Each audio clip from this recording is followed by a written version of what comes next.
What kind of things would you suggest for someone like me when my husband and I don't see eye to eye on a budget? Have you dealt with pregnancy loss and what helped you through the grief? My question is, how do you keep your family out of the chips and goodies? She's expressly never expressly wanted children. He always wanted a large family, like 5 kids. That is a large family these days too. She says she's getting married in a couple months and her fiance and her have had many chats about the topic.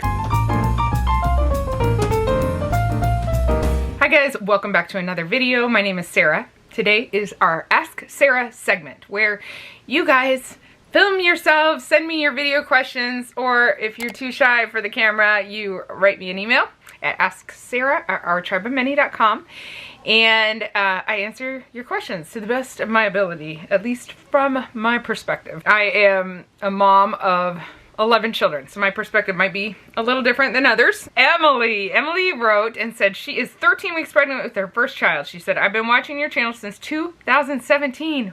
Wow, have I been vlogging since 2017? That's awesome. All of your children seem to be so well adjusted, caring individuals. Oh, thank you. What is your biggest advice for first-time parents trying to raise good people? That is a loaded question, but I would say, oh boy, not to toot our own horns, but I think if you are a good person, you are mostly gonna raise good people. Of course, children have the ability to make their own decisions and go their own path. And sometimes they go a path that is not what you would desire for them at all. But I think overall, what is the phrase people say, things are caught, not taught? Since our children see us serving a lot, they love to serve and we've always brought them along. We do a lot of serving other people in our lives, and so they know and love serving other people and they love to find ways to serve. We give. They know we give. They've seen us give and they've been a part of giving. And so as they've grown up, they love to give and they give themselves. They're givers. In ministry, we have just shown them how to live in this world and be with all different kinds of people and how to look people in the eye and give them care and attention and show respect to people. And so I think what we want them to be, we have to show that. And so obviously we mess up so many times. Sometimes I'm yelling at a kid. Sometimes I can yell, yes. It's not the ideal, but it does happen once in a while. And then I think, do I want them yelling at my grandkids one day? No. I need to learn how to just remind myself to be calm and patient. And I've gotten a lot more patient over the years, but it's the same thing. They're going to do what has modeled for them for the most part. Like I said, kids can make their own decisions. When they become adults, they're going to do the way they want to go the way they want to go, right? But we can also do our best. I think it's good as a parent to be willing to learn, be willing to change all the time, and be willing to like look at what you're doing and realize, okay, this is not working, this is not right, it's not getting to the result I want. What do I need to do different and pivot? I often look at behaviors that I see in maybe a 2, 3, even 5-year-old, and I'll think, what would this behavior look like in 10 years? So maybe they're throwing a huge fit because something didn't go their way. Well, that's kind of typical behavior for a 2-year-old. But also, do I laugh at it and just blow it off because they're 2? No, usually I look at it and think, okay, how would this behavior look when they're 12 or 22 even? They have to learn that it doesn't always go their way. And so it makes you kind of deal with situations differently when you always are putting that into perspective. Because we're raising adults that people want to be around, right? And so we have to kind of always just remember that. That's just a little parenting advice. I mean, I could go on rabbit trails forever for that one. But I think if you guys are, you're wanting to raise good people. If you're good people, you're showing your kids that. You're bringing them along with you. They're going to be good people. Michelle said, my question for you is, having a large family daily, do you ever call your kids by the wrong names? I have 2 siblings and at times my parents call us the wrong name. I think there's been a time or 2 when they called us the dog's name, LOL. Michelle, I think the question would be, do we ever call our children by the correct names? The other day I was like, you, what's your name? You know your name. It's hard. We do not call them by the right names all the time. They get called other names. And that is just how it goes. Even when my sister-in-law was here for a while, Josephine recently, Nya. She left and my husband was calling me Nya. So it's just how it happens. Okay, the next one is from Chantal, I think. A 6-year-old girl goes to public school and getting her to do her homework and pay attention and study spelling words is an all-night mission. How do you keep your little little's attention and focus for school? Okay, so you know you're asking a homeschooler, and I have a 6-year-old and a 5-year-old girl, and it's hard for them to focus on school because they're 6 and 5, but we do it, and we do it at the most ideal time for their focus, which is in the morning usually, and then they play a lot, and sometimes I have them play before they even do school and get all their wiggles out, and I do love the flexibility of homeschool that way, and I recognize that that's not your situation. Personally, I feel a little frustrated for you that you're having to do homework at that young of age after they've been in school all day. I just feel like, oh, that's rough. Now, I'm sure all the teachers will tell me why that's necessary or agree with me that that's a lot for a 6-year-old. But that's not your question, so let me try to get past that and say that I think the best way, you use the example of studying spelling words, and because your child was in school all day, if it were me, I would try to just make it fun, not make it like schoolwork at all. They already did school for like 7 or 8 hours today. I would just make it fun. Around the dinner table, I would make learning those spelling words a game, something fun. I would try as much as I can. I hope she's not getting worksheets too to do at night after a day of school, because that's harder to make fun. Although we do love to set rewards for afterward. Well, we'll get to do this as soon as you're done, so let's do it fast and get it done, and then we're gonna move on to this, you know, hard work and then hard play. Good memories, not like, oh, we have to study this, let's go, we have to get this done, you know. So I think we can spin it a lot of times as parents to make things that we have to get done that are not fun a lot more fun. We do our chores a lot of times, we call zones, by singing while we're doing them, different things like that, making it fun, dancing while we're doing it. I think we could do this. You could do the same with that kind of situation, I hope. Okay, your second question is, I'm on a debt-free journey to purchase our first home. The problem is I'm married, and my husband doesn't seem to share the same debt-free motivation as I do. What kind of things would you suggest for someone like me when my husband and I don't see eye to eye on a budget? I thank you for sharing bits of your life with us. It really has impacted how my household runs. Oh, thank you for sharing that. That's awesome. She's from Arizona. Okay, we do get this question a lot, my husband and I. We work with people and their finances often. My husband has a business that helps people get out of debt, just get their finances in order, and he's been able to help a lot of people find financial freedom. But actually, you would be surprised to know that a lot of couples don't actually share the same ideas about how to manage their money. That's very, very common. And so one thing we often tell couples that's been very successful for many of them is to go backward, not start at the beginning like, here, how are we going to handle this money today, but kind of go to the other side of our main financial goals, because a lot of times it's easier to get on the same page with your big goals that you have. So maybe your big goal is to save up for this or that, or to have this kind of money in savings, and then try to work backward together. So maybe for you, purchasing the home debt-free is really important. Maybe you both have a desire to have a home that's debt-free. Maybe you can find some compromise when you're working backward of how to get there, whether it's saving up the whole purchase price and paying cash, or maybe there's another way too where you can find some compromise where you're both comfortable with it. But often starting at the big goal and then working backward together really helps couples be able to find similar page to be on, especially when one is more of a spender and one's a saver. When you can work from those main goals and find a place that's comfortable for you both. Another thing you could do is meet with somebody that helps you do that too. My husband does meet with people, so that might be an option for you as well. Or someone locally to you. But when you're actually just involving someone else and working through and talking through how to get there, it can help you both get on the same page easier. It's both of your money. Whether one of you is working and the other is home with the kids, to me, it's all one pot. It's our money. We both want to be careful or comfortable with how we're using it, how we're spending it. Hello, Sarah. So my question for you is, what is your curly hair daughter's daily hair routine? Jolene, I love that you had your daughter and it looks like maybe a son, maybe a baby with you, and your daughter has curly hair too. Love it. I really love being able to see you guys. It helps me a lot. As a YouTuber, I'm just looking at a camera lens all the time, and I love seeing your faces. I can't even tell you how much.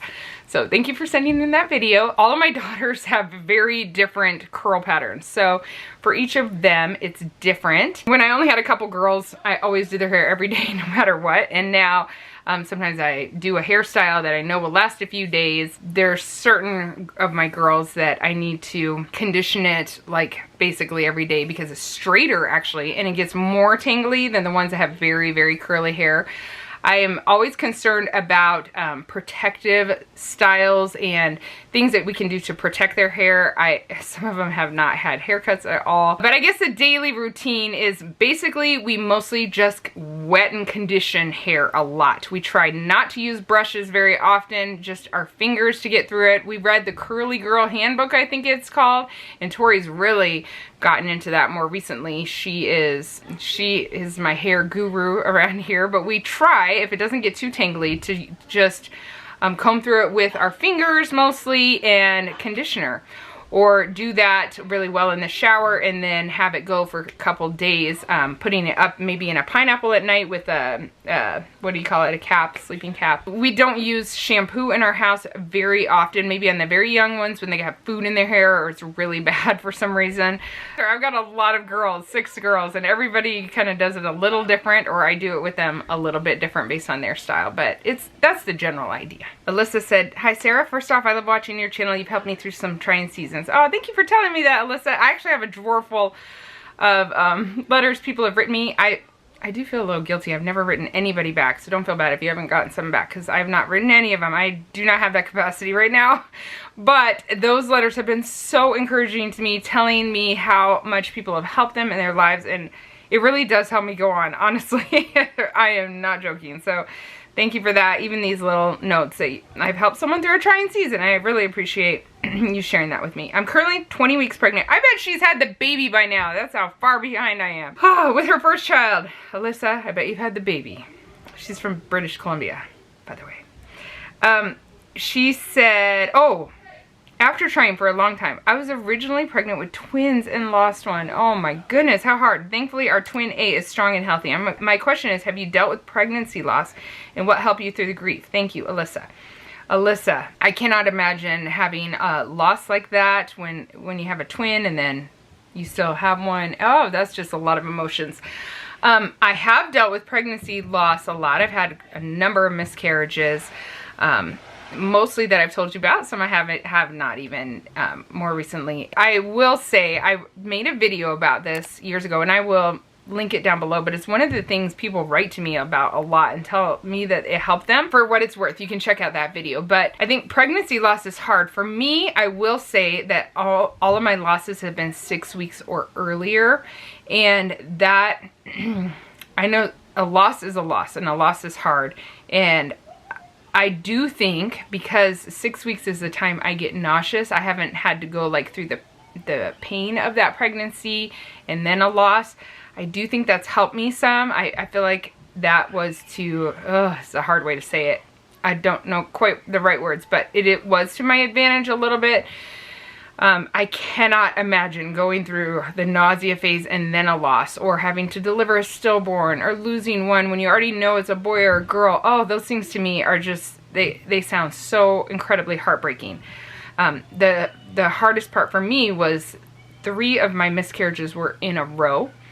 And so I dealt with some different emotions, like wondering, will I just keep getting pregnant forever and keep losing babies and different things like that, and some hopelessness in that regard. In that video, I talked about how I really had to just change my mindset a lot and just have hope with each one, and I ended up with a baby that I named Hope out of that situation. But yeah, it's hard. It's hard. Loss is real. Those babies' lives are precious. So the minute we find out we're pregnant, we are planning. I can't even imagine with twins. My mind would be like, twin everything. You know, you're planning the whole future with twins, and even you see them as adults one day, and it's really hard when you lose one. I strongly believe that life begins at conception, and that life is valuable.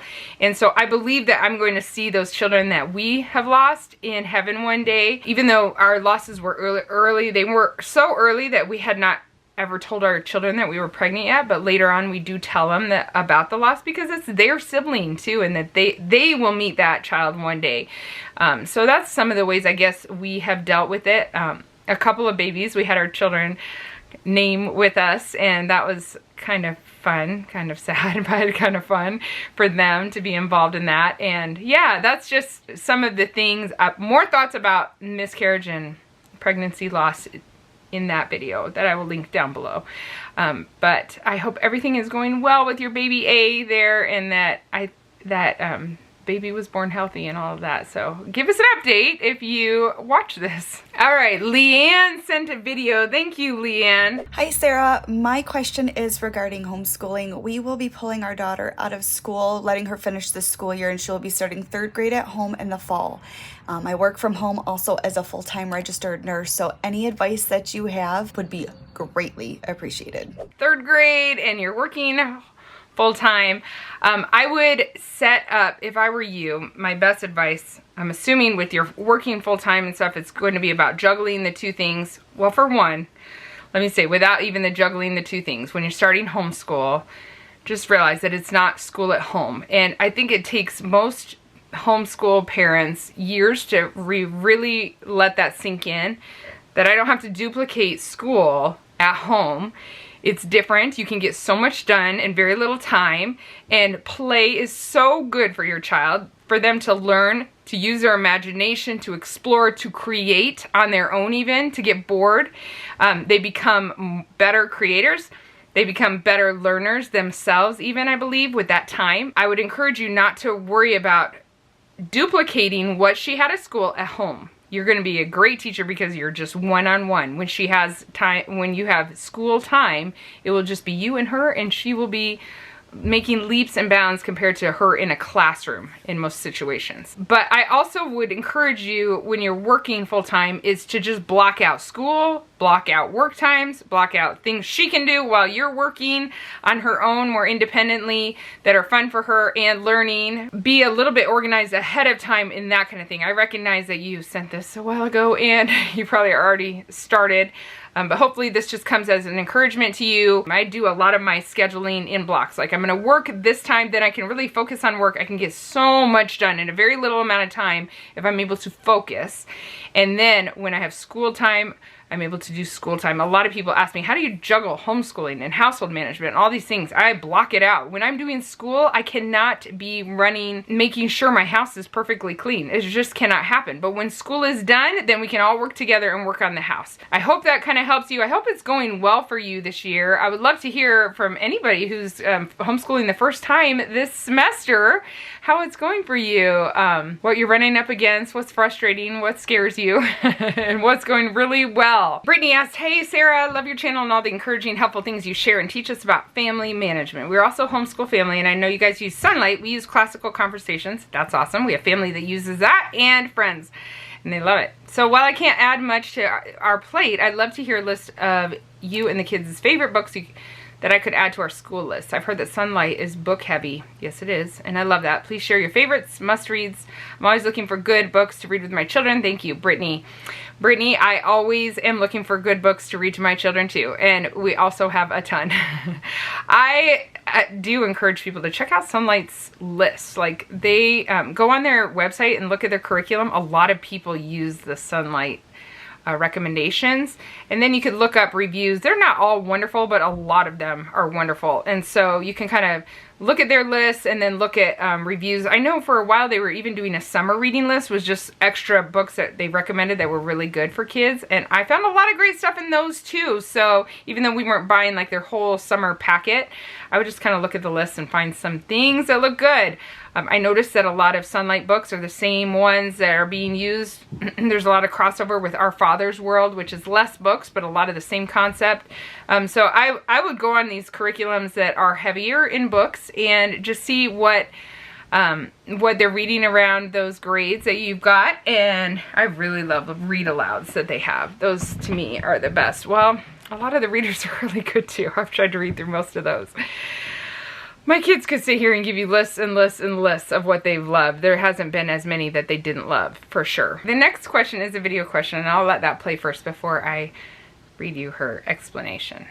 Hi Sarah, I'm one of your many viewers from Australia. I know you have a large family, so this might be a bit of a strange question to ask you. I'm about to get married, and my husband-to-be really wants a family. I don't know. Everyone says to me, when it's your own, it's the best thing you ever did. So what I'm wondering is, how do I know? Erin went ahead and wrote, she wants to explain a little bit. She says she's getting married in a couple months, and her fiance and her have had many chats about the topic, so he's not left in the dark about this. She's expressly, never expressly wanted children. He always wanted a large family, like 5 kids. That is a large family these days too. That doesn't scare me, but it causes me anxiety and thoughts. I don't know that I even want one. I don't know that I'm ready to stop being selfish and putting us first yet. I'm 36 years old, so that's to consider as well. Everybody tells me that I'll regret it when I'm older, and that will be the best thing I've ever done. I have no doubt that everyone's right, but how do I know? How do I know that it's right for me? How do I even begin to figure that out? Thanks again for your videos. I have absolutely nothing in common with you, but I found your videos randomly during COVID lockdowns in Melbourne, Australia. Worst in the world, by the way. Oh, I heard that. And haven't stopped watching your family since. I love all these Australian viewers. I love you guys. Much love, Erin. Thank you, Erin, for writing in and being so brave. That was very brave of you. One thing that stuck out to me in your video and your explanation is that you said everyone tells you that it'll just be the best thing ever when you have a baby. And I don't know, I would start thinking, if everyone says that, do you want to miss out? I can't tell you what to do, and I'm not here to tell you what to do. But you did ask my perspective, and I have a lot of children. I have more than 5 even. I think it is the best thing that we have ever done. It's the best thing by far that we've done, and we've done a lot of cool stuff. It is just incredible. There's nothing that can describe what it is like to have your own child. And when you love your husband, I'm assuming by now you're probably married because this email is a little old. When you love your husband and then you get the blessing to raise a child together, if you don't have problems with infertility and you get to have a baby that is a version of the two of you, there is nothing like it in the whole world. Every single time I've had a baby, I've just been in awe when that child is inside of me of how amazing a miracle it is when they're kicking you and you're like, this is my kid. Like, we are connected forever. It's just awesome. There's nothing like it. And so I'm going to go out on a limb here and assume that since you wrote a mother of 11, that you're wanting encouragement about having a child one day. And I just want to encourage you that it is everything that everyone has told you. It is incredible. It's amazing. And I don't believe that you would regret it at all. Best wishes to you guys. Congratulations if you have made it to your wedding day already, or if not, it must be coming soon. So congratulations. Kathy wrote, I do like watching you on YouTube. I wish I had YouTube and blogging when I was raising my family. Oh gosh, I feel that too. When my first were little, I wish there were more YouTubers out there. Well, there were none, really. I guess he's 19. Everyone would make fun of me because I would now be considered, I would be what is now considered to be homesteading. I wanted to let you know that your family does eat healthy. On your 1 month haul, you had lots of fruits and vegetables. I was watching other videos where families were buying a lot of frozen processed foods. My husband and I are empty nesters, and I did a 1 month haul while also buying fruits and vegetables once a week. We're spending a month what you are spending every 2 weeks. My question is, how do you keep your family out of the chips and goodies? I bought 6 bags of nacho chips, which I don't normally eat, and it was gone in 2 weeks. Anything that is like a treat or chips are gone immediately. Kathy, that's a good question. If I buy like junk chips, it's only because we're having a bunch of company over or something like that. Doritos or whatever. If you see any of those in the background of my video, it's probably because somebody ran to the store because we're having a lot of company over and putting burgers on the grill, and I don't have time to make potatoes or something like that. We don't have them around very often, and because of that, when we do, it does go fast. If we're walking through a store for some reason and a child asks for something, I do like to get it here and there just because I don't want them to have that deprived state where like we only ate so healthy. We didn't know what a Dorito was, and when we finally got one, we couldn't stop eating them ever. I had that experience when I had like 5 or 6 kids, and I don't know, at the church nursery or something in a little class, they were having some snacks, and they're like, wow, your kids are big eaters. And I realized they were eating goldfish, and we never buy goldfish. Like, maybe I should let them be exposed to junk food once in a while. Some Pop-Tarts once in a great while. Anyway, they are not deprived. Actually, Judah was a good example, calling from Japan and telling me that he misses Whole Foods. So they know what good food does for them. When we do have that junk food around, it goes fast. Although I noticed, like, when I bought from Azure Standard, I bought like 500 pounds, not really, but it was a lot of chocolate chips. At first they were picking at them and eating them quickly, and then you just kind of get used to it and it slowed down. So I would love to hear from other parents. If you have it around, do your kids want to get in it all the time? I find that when my kids are snacking, like on junk food, they don't want to eat real meals and healthy meals. So I've always been curious about that myself. Like, if you have packets of processed food, snacks and things that make it easier for packing lunches and having snacks and all that, it's not in judgment in any way. I'm curious if your kids cannot stay out of it, or if they're just like, oh, it's always there, so they're not worried about it. They just go when they're hungry. Anyway, guys, thank you so much for sending in your questions. I feel like that last one I did not really answer. I don't know. I appreciate it though. I loved so many videos today. I love seeing your faces, hearing your voices, and yeah, I appreciate you guys. We'll talk to you soon in the next video. Don't forget, if you want to send me a question, it might take months for me to answer, just know that, but I love it if you turn your phone this way, record yourself, and send it to me via email at asksarah@ourtribeofmany.com, or you can just type it out too. Thank you guys. Bye.